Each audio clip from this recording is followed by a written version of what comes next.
चूरू के ताल छापर में संभाग स्तर अधिकारियों की बैठक का आयोजन रखा गया। बैठक की अध्यक्षता संभागीय आयुक्त डॉक्टर नीरज के पवन ने की। इस बैठक में गंगानगर के कलेक्टर और चूरू व हनुमानगढ़ के कलेक्टर भी मौजूद रहे। वहीं बीकानेर के एडीएम प्रशासन ओम प्रकाश भी इसमें मौजूद रहे। कार्यक्रम में खासतौर से डॉक्टर नीरज के पवन ने सरकार की फ्लैगशिप योजनाओं के बारे में जानकारी देते हुए कहा कि इनके क्रियान्वयन के लिए जल्दी से जल्दी हमें काम करना होगा।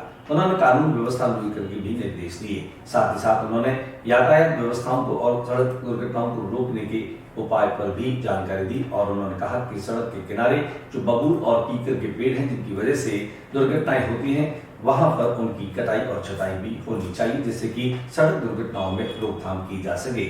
इसके अलावा उन्होंने चिकित्सकों को आपराधिक मामलों में सही रिपोर्ट्स पेश करने की बात भी की। कुल मिलाकर के कहा जा सकता है कि संभाग स्तरीय बैठक में सरकार की फ्लैगशिप योजनाओं के जल्दी से जल्दी क्रियान्वयन को लेकर के और अधिक त्वरित लाने के निर्देश दिए। इसके अलावा उन्होंने तमाम मुकम्मल योजनाओं को लेकर के और अधिकारियों को निर्देश दिए। आइए हम आपको दिखा देते हैं इस संभाग स्तरीय बैठक की कुछ झलक। जनसंपर्क कार्यालय के द्वारा सरकार की फ्लैगशिप योजनाओं के बारे में और स्वीप कार्यक्रम को लेकर के आज नेहरू शारदा पीठ कॉलेज और महारानी कन्या महाविद्यालय में कार्यक्रम का आयोजन किया गया।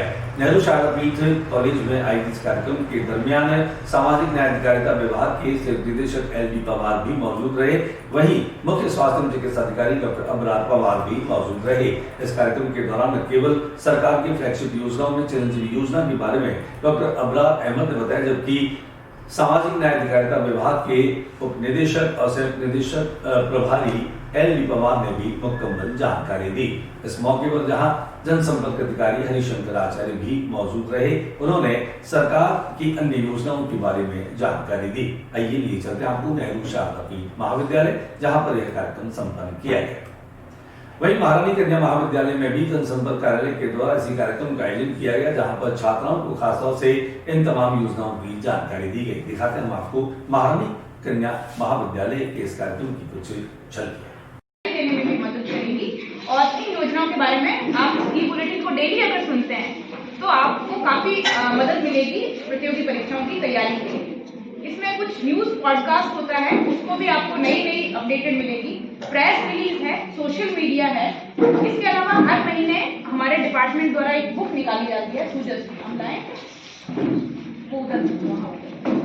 हम हर महीने हमारे यहाँ से एक किताब निकलती है और उस किताब को लगभग अभी कोशिश कर रहे हैं कि पूरे जिले में 30 से 40 हजार लोगों के पास वो घर पे ही पहुंचती है। ये किताब है। इसमें सरकार हर महीने क्या करती है उसका जांच योजना है। अन्य राज्य भी हमारे राजस्थान से जो है वो इसको प्रेरणा लेके और या अपने राज्यों में लागू करने के लिए आगे बढ़ रहे हैं। एमएनटीवाई जैसा कि आपको पता है, बीमार होंगे तो सबसे पहले आप तो नजदीकी जो अपने स्वास्थ्य केंद्र है वहीं जाएंगे। तो राज्य सरकार ने बिल्कुल निःशुल्क आपकी जो चिकित्सक है वो उनकी सेवाएं सारी निःशुल्क है। दवा जो मेडिसिन आपको मिल गई सब निःशुल्क है। जांचें जो हो रही है वो सब निःशुल्क है। अगर अभी तक हम पिछले वर्ष की तुलना करें तो हमारे बीकानेर के अंदर करीब 45 लाख लोगों को हमने मुख्यमंत्री निःशुल्क दवा योजना के अंदर लाभान्वित किया। करीब 23 लाख लोगों की हमने जांचें निःशुल्क की। उसमें राज्य सरकार ने पहले जो जांचें की वो अलग अलग है। पीएससी में 15 जांचें होती है, सेंट्रल में 14 होती है। आईसी कोऑर्डिनेटर जिला परिषद गोपाल जोशी ने भी मतदाताओं को मतदान के प्रति जागरूक करने हेतु स्वीप कार्यक्रम के बारे में जानकारी दी। वहीं आम मतदाता तक मतदान के महत्व को लेकर के उन्होंने बहुत सारी जानकारी पहुंचाई। आइए हम आपको दिखाते हैं कि किस तरह से गोपाल जोशी ने आम जन से मुलाकात करते हुए मतदान के महत्व और मतदाताओं के दायित्वों का बोध करवाते हुए की बात कही।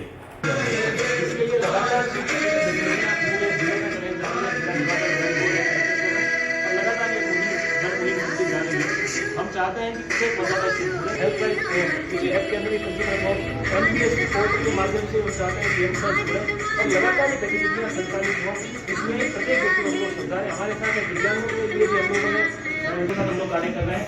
उनको ये मोटिवेट कर रहे हैं कि आपका भी वोट कितना ही महत्वपूर्ण है जितना प्रत्येक व्यक्ति का वोट करना चाहिए। लोकतंत्र में भागीदारी निभाने के लिए इस मुहिम में हम लोग चाहते हैं कि आप भी इसकी एक पार्ट ये मुहिम लगातार आम आदमी को लेकर के, आम व्यक्ति के साथ, आम भारतीय के साथ हम लोग जुड़ रहे हैं।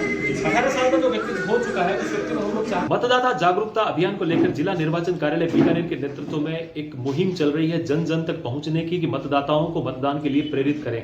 इसमें प्रत्येक वर्ग को हम लोग जोड़ने का प्रयास कर रहे हैं, जिसमें हमारे जिला कलेक्टर और जिला निर्वाचन अधिकारी भगवती प्रसाद जी के द्वारा और हमारे सीईओ के प्रमुख नित्या मैम के द्वारा ये एक मुहिम जन जन तक पहुंचाई जा रही है कि दिव्यांग मतदाता हो, महिला मतदाता हो, युवा मतदाता हो और बुजुर्ग मतदाता के साथ साथ भारत के लोकतंत्र का प्रत्येक नागरिक जो इस मुहिम का हिस्सा बना हुआ है, उसको हम पहुंचने का प्रयास कर रहे हैं। इसके लिए लगातार हम लोग जगह जगह जाकर के कैंप लगा रहे हैं। इसके साथ साथ हम कॉलेजेस में, स्कूल्स में, इंस्टीट्यूशंस में, लाइब्रेरी में, ऐसा कोई स्थान नहीं है जहां पे हमारी स्वीप की टीम जाकर के ये एक्टिविटी नहीं पार्टिसिपेट कर रही है। और हम लोग अपील करते हैं कि आने वाले समय में प्रत्येक नागरिक, भारत का लोकतंत्र नागरिक मतदान अवश्य करें और मतदाता सूची में अपना नाम आवश्यक रूप से जुड़ाएं। धन्यवाद। प्ले स्टोर पर जाकर के VHA ऐप आप इंस्टॉल कर सकते हैं। VHA ऐप के माध्यम से आप अपने मतदाता में अपना नाम जुड़वा सकते हैं। जिला प्रशासन के द्वारा इन दिनों सड़क दुर्घटनाओं को रोकने के लिए और जो सड़क के किनारे पेड़ हैं वे बेतरतीब तरीके से जो बड़े हुए जो कोई भी दुर्घटना का कारण बन सकते हैं, उनकी कटाई और उनकी छटाई का अभियान इन दिनों चलाया जा रहा है। और बीकानेर में भी आपको इस तरह के दृश्य आमतौर पर दिखाई देते हैं।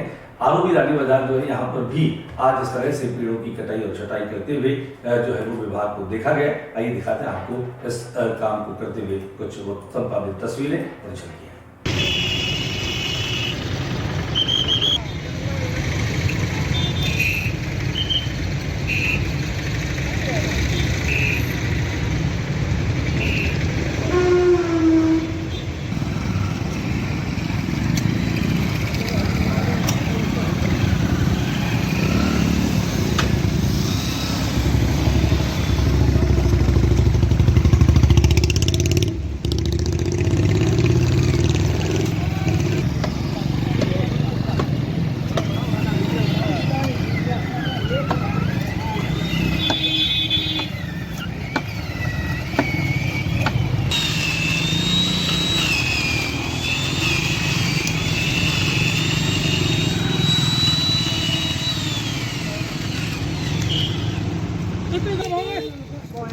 दूसरी ओर रानी बाजार आरोबी के नीचे खासतौर से बहुत देर तक जाम लगा रहा, जबकि इस बात के स्पष्ट निर्देश दिए गए थे कि पेड़ों की कटाई और छटाई का अभियान चल रहा है। लिहाजा यातायात पुलिस विभाग के कार्मिक मौजूद होने के बावजूद भी यहाँ लंबे समय तक जाम की स्थिति बनी रही। हमारे कैमरा प्रतिनिधि ने इस जाम को भी अपने कैमरे में कवर किया। देखा तुम आपको यहाँ की सूरत हाल।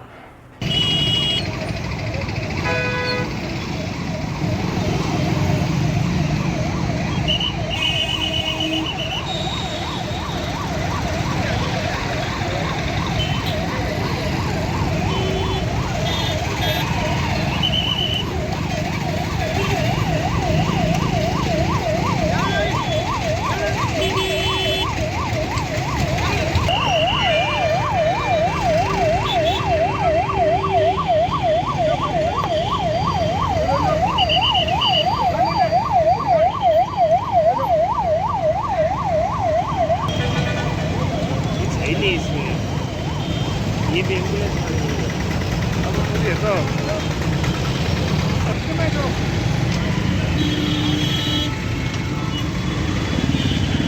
ट्रैफिक यहाँ से डाइवर्ट करके मेडिकल चौराहे तक कर रहे हैं। यहाँ आगे पेड़ कट रहे हैं, इसलिए कोई हादसा नहीं हो जाए, इसके लिए हम 4-5 जवान लगे हुए हैं और काफी देर से मकसद कर रहे हैं, ट्रैफिक डाइवर्ट कर रहे हैं। फिर भी कोई नहीं मान रहा है। बीच में एक और आदमी लगा रखा है ताकि कोई मोटरसाइकिल वाला चला जाए भूल चूक में या नहीं माने, उसको वापस डाइवर्ट किया जा रहा है। कितने घंटे की कार्रवाई है पेड़ कटने की? अभी सर 1 घंटा हो गया है, बाकी कुछ पता नहीं है आगे वाले पेड़ कट रहे हैं। जिले में गजदेव क्षेत्र में भूमिहीन लोगों को मुरब्बे आवंटन करने की मांग को लेकर के कांग्रेस के वरिष्ठ नेता सागरा ने सीएम को पत्र लिखा। कांग्रेस के वरिष्ठ नेता श्री प्रकाश सागरा ने सीएम से बातचीत की, उसे बजट प्रावधान में शामिल कर जिले के लोगों को तोहफा देने की बात कही। सर्किट हाउस में पत्रकारों से बातचीत करते हुए सागरा ने कहा कि जिले में कोलायत और गजदेव से प्रभावित क्षेत्र में आवंटन कार्य उपनिवेशन तहसील गजनीर जो है वो खोली गई। इन 2 लिफ्टों से प्रभावित क्षेत्र में 350 नए चक प्लान प्राप्त हुए हैं। वर्ष 2015 से इस तहसील द्वारा इन चकों का रिकॉर्ड तैयार कर हजारों बीघा रकबा कमांड और अनकमांड घोषित किया गया, जबकि इस तहसील क्षेत्राधिकार में 43 ग्राम पंचायतें हैं। गजनीर लिफ्ट में एक भी भूमिहीन प्रार्थना पत्र विचाराधीन नहीं है। हजारों बीघा रकबा का आवंटन होना शेष है। उन्होंने कहा कि आवंटन की श्रेणी सामान्य आवंटन, विशेष आवंटन और मोहरबंद आवंटन है। इससे सरकार को न केवल करोड़ों रुपए की आय प्राप्त होगी, बल्कि कांग्रेस को आगामी चुनाव में इसका लाभ भी मिल सकता है। 45 चक के 2015 में बने थे, ठीक है। एक चक के अंदर 60-70 मुर्गे हैं, ठीक है। उसके अंदर एक तो कैटेगरी है भूमिहीनों को अलॉटमेंट करने की, जिसके पास जमीन नहीं है। अगर गवर्नमेंट का सर्वे है तो उसको नहीं मिलेगी, दुकानदार है दुकान पे तो उसको नहीं मिलेगी। एक कैटेगरी है स्पेशल, उसमें आपको बता दिया जाएगा कि ये मुर्गा है 8 लाख का, 8 लाख में भरो और आपको उसी टाइम खातिरदारी मिल जाएगी। एक है मोहरबंद लिफाफे की, उसमें टेंडर की तरह है, जिसकी रेट ज़्यादा होगी उसको वो मुर्गा देखा दिया जाएगा पहले आपको। उसको आप 12 लाख बंडी, मैंने 11 भरे, आपने 12 बंडी, तो आपको मिल जाएगा उसी टाइम खातिरदारी मिल जाएगी, आप मालिक हो गए, आप बेच भी सकते हो, ठीक है।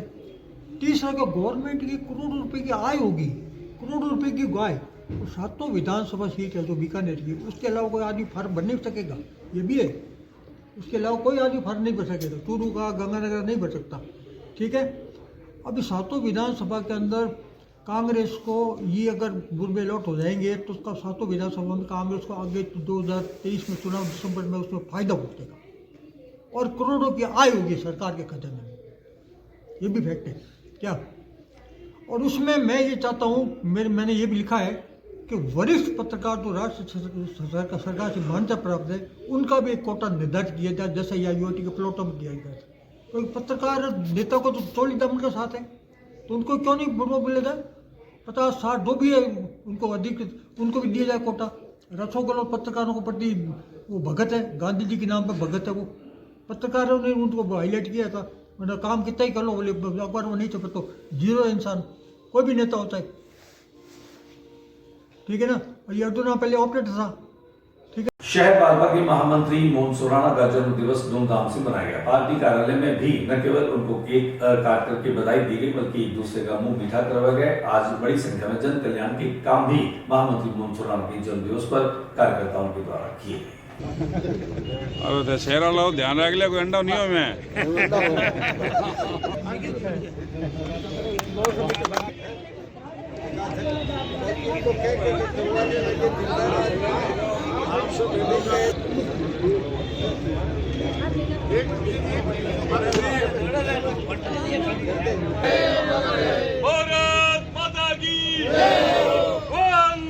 ये श्यामा प्रसाद स्मृति मंदिर के स्थान के अवसर पर हमारे जो जिले के महामंत्री हैं मोहन सुराणा जी, उनके जन्मदिन के अवसर पर मोहन जी ने ये पुनीत काम किया है और यहाँ पर इस स्थल को 10 चेयर्स भेंट किए उन्होंने। और सब कार्यकर्ताओं से भी यहाँ पार्टी के प्रमुख नेताओं ने ये आह्वान किया है कि वो अपने जन्मदिन के अवसर पर अथवा कोई भी मांगलिक अवसर पर ऐसे अपने स्वभाव में इस ढंग का काम करें कि जिससे लगे लोगों को कि ये लोग अपने विचारों के प्रति दृढ़ हैं और उनके प्रति समर्पित भाव से काम कर रहे हैं। ऐसा है कि कार्यकर्ताओं के द्वारा हर तरह से सहयोग मिला है, इसमें और अधिक सहयोग मिले ताकि ये स्थान एक दार्शनिक स्थल बन जाए, पर्यटन स्थल बन जाए और एक मंदिर के रूप में विकसित हो जाए, ताकि जितने भी राष्ट्रभक्त लोग हैं, अनुशासित लोग हैं, उनके लिए एक प्रातः स्मरणीय श्यामा प्रसाद मुखर्जी के दर्शन करने का अवसर मिलेगा। उस प्रेरणा से लोग, नगर निगम है, यूआईटी है, जिला प्रशासन है, संभाग के प्रमुख लोग हैं, प्रमुख अधिकारी हैं, उन सब का आशीर्वाद मिला। उन्होंने सुझाव भी दिए कि भी किस तरह से आप तैयार करो और इसमें सुझाव संशोधन करो। कुल कितने रुपए लागत से बन रहा है? अभी तक ये 1 करोड़ से ऊपर लग चुका है, लगभग 35 लाख रुपए और लगे और जन सहयोग से मुझे पूरा विश्वास है कि मैं ये काम पूरा करवा दूँ।